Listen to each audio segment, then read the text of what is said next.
Hey dear, welcome to you in my YouTube channel. In this tutorials, I am going to show you how to connect third-party domain to Shopify.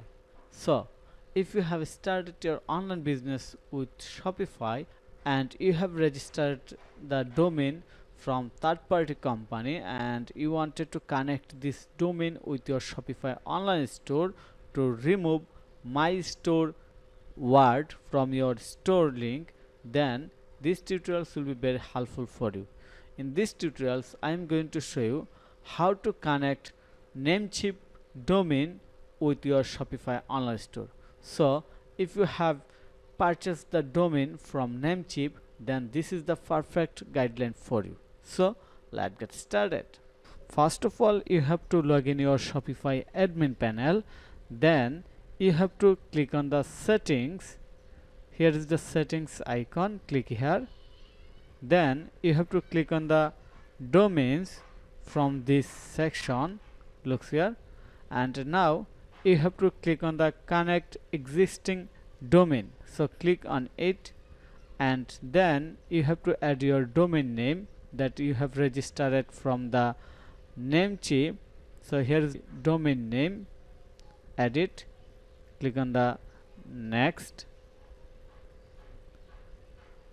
Okay, then you have to verify your connection.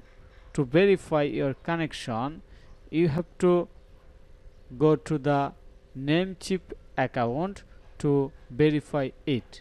Okay, we are going to our Namecheap account. Here is our Namecheap account. Then click on the advanced DNS. Now choose Shopify and then click on this plus icon or save icon, click on the continue.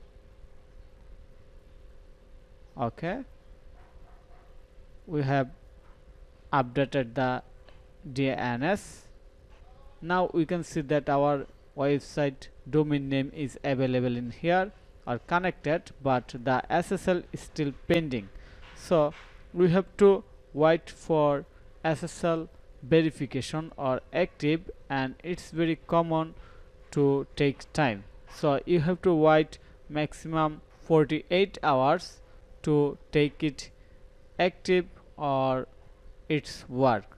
And you can see that when I visit this website, it show the URL cannot find. So you don't have to worry about that, or you don't have to do any tension about that. It's very natural. You have to wait and you will get your domain activate.